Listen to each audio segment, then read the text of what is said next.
Good afternoon, everyone. Welcome to another Rookie Card Collector 123 video. Today's episode is going to be a special episode. I'm going to talk about the best card show that I ever had, which happened this past weekend in Strongsville, as is the case with many of the other collectors and dealers that I have spoken to since the end of the show. Both from a buying standpoint as well as from a selling standpoint. I was set up there as a dealer. Did not have the huge inventory that some of the other dealers had, but I did bring a lot of my better higher end Hall of Fame rookie cards, some Negro League material, and some of my oddball Mantle, Mays, Aaron Clemente stuff. And all weekend long, lots of interest in everything. Lots of inquiries, lots of deals to be made. A couple of the things I picked up were prearranged deals, as the case with many of the people putting out YouTube videos. A lot of big pickups tend to be things that were worked out beforehand and just a technicality, really, to pick up the items and exchange money at the actual card show. I was apprehensive at first at the new venue and hated to see the change from the ice hockey arena where the show has been the past couple of years. Those were the first years I set up at Strongsville, so I was not privy to what things were like at the smaller hotel before that, so I can't comment on that. But the hockey arena being an all vintage spot for us collectors and dealers, I thought was great.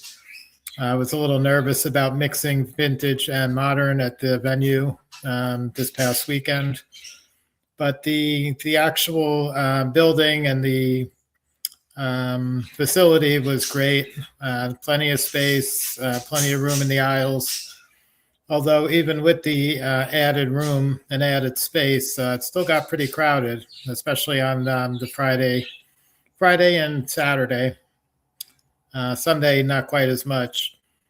But I thought everything worked out great. I had lunch at the snack bar, or not the snack bar, the food trucks right in front of the building each day. Food was good. No complaints. The only issue was there was parking difficulties. The layout of the parking lot was not ideal. It was not a huge lot surrounding the building. It was more a lot of different side roads and different places you have to navigate to get to the entrance of the show. Some people had to park quite a good distance away.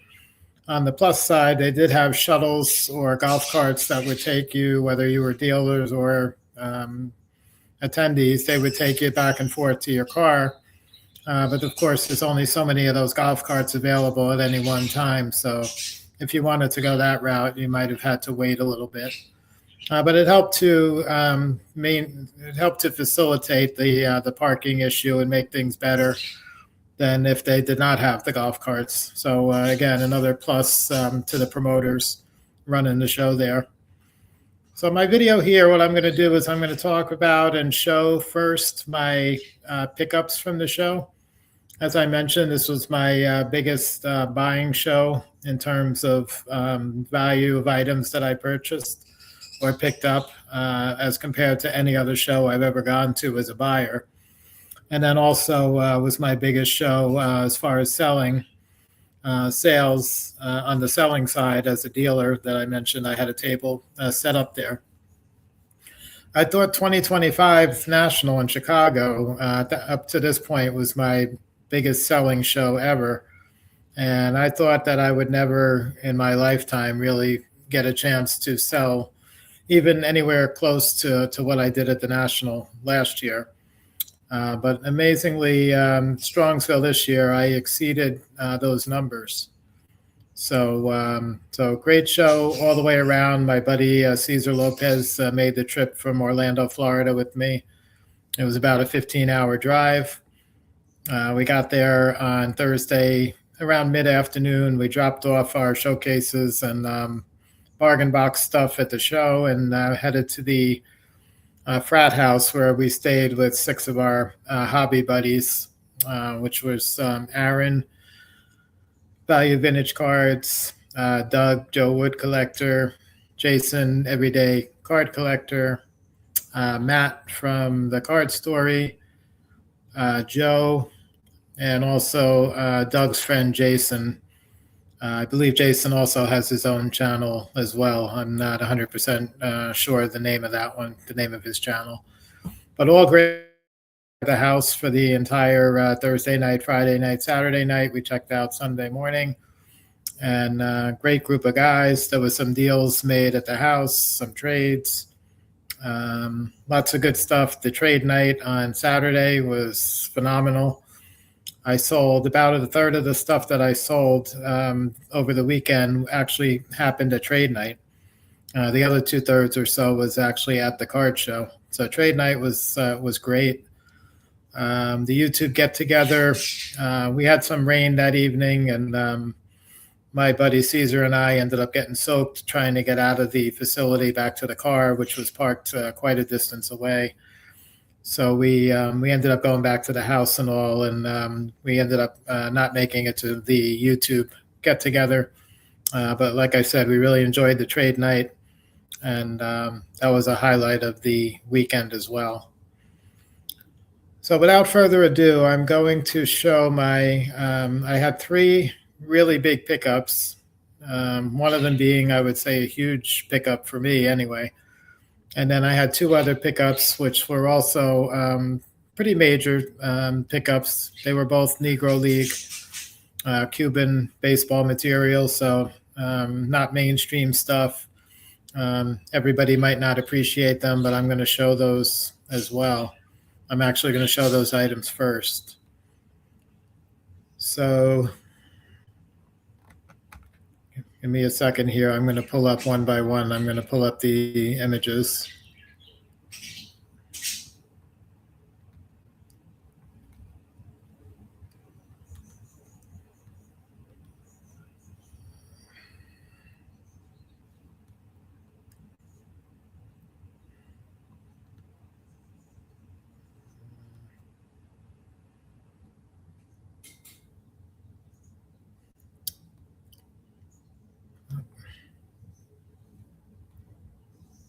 Okay. Sorry about that. So the first one I picked up here, this is a circa 1920. This is a Negro League team in the U.S. called the Cuban Stars. The Cuban Stars were had 2 different versions. They had a Cuban Stars East and a Cuban Stars West, and each one had star players over the years. Martin Dihigo played for the Cuban Stars in the 20s. The 2 guys pictured here, it's a type 1 quality, image quality photograph. It's been mounted on a cardboard backing, so therefore PSA will not authenticate it or grade it as being either a type 1 or 2 or 3 or 4. I tried to submit things like this before in the past. If it's mounted on a backing and they can't see the back of the actual photo, they will not authenticate it. But it's a type 1 image quality photo. It's about 6.5 inches by about 8.5 inches, so a little smaller than an 8 by 10. And we've got on the right here is Hall of Fame Negro League and Cuban great Cristobal Torriente in his Cuban Stars jersey. And on the left of the photo, we have another Cuban star great, Bombín Pedroso. So Pedroso was one of the great Cuban Negro League pitchers in the 19-teens and into the 1920s. Torriente was a slugging outfielder who many people that saw him believed his power was almost the equivalent of Babe Ruth, who played during the same era, the 19-teens, 1920s era. So these 2 guys together on a fairly large photograph, superior clarity and all, like I said, type 1 image quality. And some condition issues. You can see some paper loss on the edge here and then across Torriente's chest, across the uniform. But almost certainly a one-of-a-kind type of piece, and picturing a Negro League Hall of Fame great along with not quite a Hall of Famer, Pedroso, but definitely one of the top Cuban Negro League pitchers ever. So phenomenal piece. Very happy to add that one to the collection.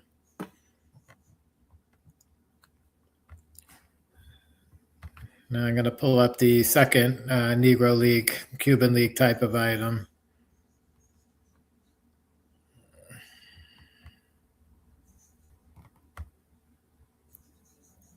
Okay, this one is a circa 1950. Actually, based on the stamp box on the back, it's a real photo postcard. So based on the stamp box on the back, as well as it's autographed and the player dated the autograph. So we can narrow the time frame that this postcard was produced down to a very small window of time. So it's a circa 1950 to 53, so sometime in the early 50s. And this is Silvio Garcia.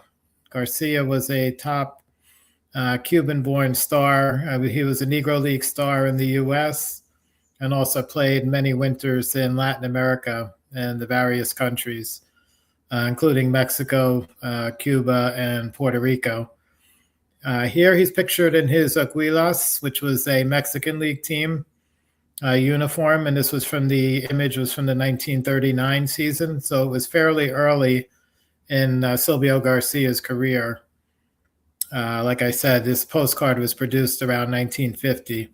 So produced a few years later, Silvio Garcia was still an active baseball person at that time, toward the end of his career. And like I mentioned, it's autographed on the back. In a minute, I'm going to show you the back. It was stuck in an album, so it's got a lot of album residue stuck to the back. But that's all around the edges on the back. And his autograph, along with a handwritten message, is clearly visible. And we're going to look at that. So let me pull up the back here.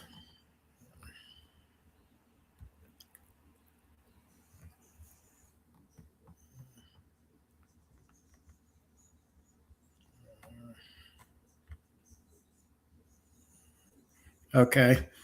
So we've got a handwritten message here, and it's written in Spanish. Like I said, his name is Silvio Garcia. So right in the center of the message, he signed it Silvio, just the first name only, which leads us to believe this was somebody he knew very closely, personally known to him. The Silvio first name signature is identical to PSA authenticated examples. I'm not sure if this was submitted to PSA, if they would authenticate it or not, because it's only a first name and not the last name. Maybe some of you guys have submitted similar things to PSA before, maybe have the answer to that question. But I was told, I'm not a Spanish-speaking expert, but I was told this roughly translates to "my sweet lady Lily." So we assume this is probably either his wife or maybe a girlfriend that he had at the time, but somebody he knew personally, just on a first name basis. He signed Silvio, and he also put a date of May 15th, 1953. And again, the postcard was produced between 1950 and I'm using 53 because if he signed it then, it wouldn't have been produced after 53. So that's where I got my time frame for that. So probably another one of a kind. Never seen another Silvio Garcia postcard matching this one, just the postcard. And then imagine it being autographed to either his wife or girlfriend or somebody he knew personally. Just makes it even more incredible. So those are my first two pickups. Those are the smaller scale items. Now I'm going to show you the 3 cards I picked up. Nope. Give me 1 second here.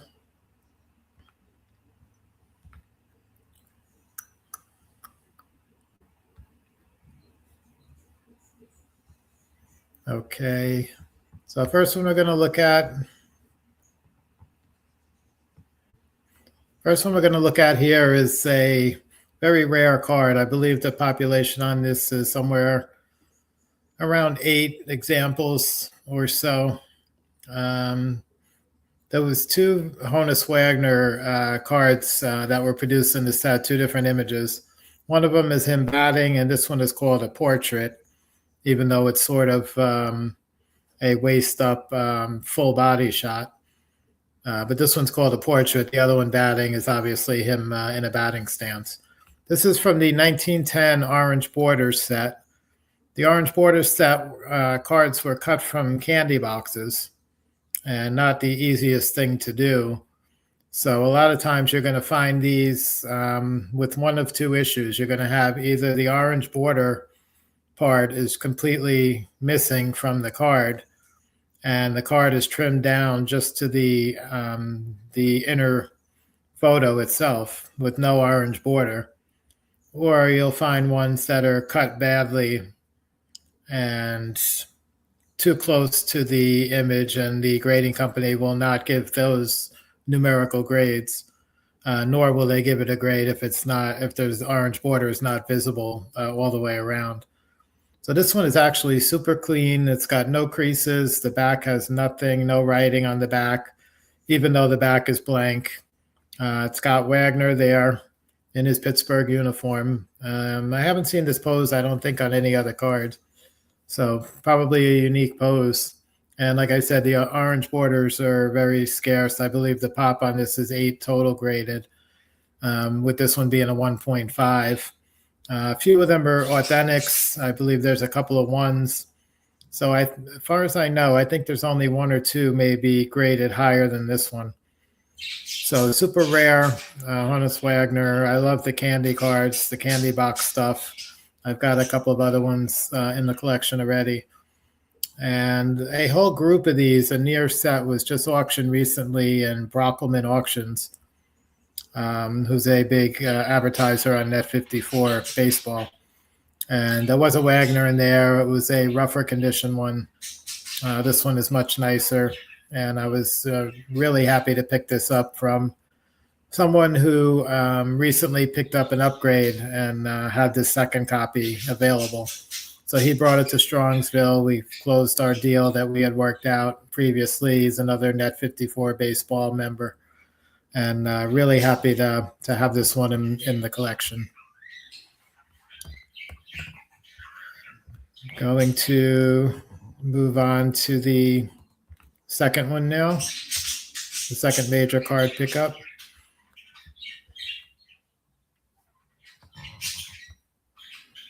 Okay, and this one, the cards are going to get a little bigger as we go along. So this is even bigger than the Wagner in terms of value. But this came from my good friend Matt, the Card Story, who was staying at the house with us, I mentioned before. And we worked out a pretty big trade. Matt picked up from me about a half a dozen Hall of Fame rookie cards as he's working on moving his collecting focus in that direction lately, a little bit away from, I think, what he was doing previously with the Milwaukee Braves and Aaron and Matthews and Spahn, and he's trying to pick up the earliest images of a lot of the Hall of Famers, and especially the key inner circle guys, which is definitely the great place to start. And a great idea to try to get as many of those out of the way as possible, because those are the ones that are going to cost you the big bucks. So I'll let him show some of the, I'm sure he's going to show some of the stuff he got from me in this trade on his channel, or possibly collaboration videos or whatever. But my big card from the deal was this 1933 DeLong Lou Gehrig. And I've been looking for a nice, bright color, clean copy for several months now, and also somewhat affordable. So this one, for the combination of the beauty, the value, and the fact that we were able to trade and I didn't have to shell out a ton of cash for it, just made it the perfect fit for me. And it's obviously a phenomenal card. Probably my favorite Lou Gehrig, and I have a couple of Lou Gehrig rookie cards. I like this one even more than those. Just an amazing card, and thank you to Matt so much for parting with it. in the deal. I know I had a choice of a couple of big cards. I opted to go with this one, and really happy that I did. And then the last day, this was not a prearranged deal. The last card I'm going to show. The last day I had, like I said, had a very strong show on the dealer side, and decided to treat myself to a big card that I've been hoping to be able to afford at some point. And this was an opportunity now. So a dealer that I knew previously from Philadelphia that I picked up a couple of really nice Babe Ruth items from. He was there. I looked through his case. I found one card that I would really wanted to add to the collection. And this is it. In order to keep it reasonably affordable, reasonably affordable is kind of in everyone's eyes, that's going to mean something different. For me, this is a huge card. It's a 1.5. It's the 1921 American Caramel E121 Babe Ruth. There's a couple of variations. There's a variation which mentions him in right field at the bottom of the card, and there's one that mentions him in left field. This one is the right field version, and it pictures him in his Boston Red Sox uniform, which is the number one thing that I really like about this card, and one of the biggest reasons why I wanted the card. Even though it says he's New York Americans at the bottom, it pictures him still with an old Boston Red Sox photo. And the same photo was used for the Collins McCarthy and the Boston Store, the Wheel Baking, and the Standard Biscuit cards from 1917. This image was reused again for this set and this Babe Ruth card. And I used to have, actually, back in the day, like around 2009, 2010, I had the Collins McCarthy Babe Ruth with this exact same image in a PSA 2. And at that time, it was, maybe a $5,000 card. Today, it's probably a couple of $100,000 card. And of course, I can never afford it now. But I was able to get the same image, and as close as I'm ever going to get to having one of those again. So super excited to pick this one up. This was definitely the highlight of all my pickups at the show. But all five combined, I've never had a show where I got that type of quality all at one card show. So that's my last of the pickups. What I'm going to do now, of course, all the cards I sold, of course, are gone, so I don't have those to show. I'm not going to do that. But what I'm going to do is just quickly run through a list of the highlights, stuff that I sold at the show, so you can get an idea of the stuff that was out on the table and the things people are interested in. So I sold a 1907 H.M. Taylor Ty Cobb rookie card, Martin Dihigo rookie photograph. That was basically half of a Cuban Stars team photo. The photo had been either cut in half or somehow separated at some point. I got the half with the Dihigo rookie on it. It's 1923. I sold the Bowman Willie Mays rookie card, 57 Topps Bill Russell rookie card, basketball. I sold a 61 Fleer Wilt Chamberlain basketball rookie card.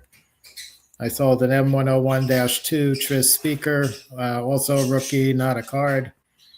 I sold a T206 Tris Speaker rookie card. I sold the Jose Mendez Cuban Stars photo. I sold a 37 Gaudy Bob Feller rookie card. 49 Leaf Stan Musial rookie card. John Unitas autograph rookie photo. A 1970 Transagram Hank Aaron panel. 54 Topps Aaron rookie card. 55 Topps Clemente rookie card. 52 Wheaties complete box with Stan Musial. A 56 Cons Frank Robinson rookie. A 59 Bazooka Mays. And a 69 Transagram Clemente complete box. An M101-2 Joe Jackson. That one went to my good friend Aaron from the house. I believe he's shown that on his channel and his pickups. And a 1927 Trinidad EO Cuban Premium with Ruth and Hornsby, which also went to Aaron. And I've seen him show that one on his channel as well. So though from the dealer side, those were all great items, great pickups for collectors that added those to their collections. Congrats on all those. And that's kind of my wrap up on the Strongsville show. So like I said, my best buying show, my best sales show ever. And just couldn't be happier with it. Got back home safely after another 15 to 16-hour drive. And thankful to have spent the time at the frat house with my friends because of my dealer responsibilities with Caesar. We did not get to spend as much time with the guys as they got to spend with each other. So that's the only regret, I guess, that I had. But the whole experience was definitely worth it. Definitely looking forward to next year coming back again. And a bigger and better Strongsville for 2027. So that's my wrap up. I hope you enjoyed the video, the pickups, and just a brief recap of sales. Have a great day, and I'll catch you guys again on the next one.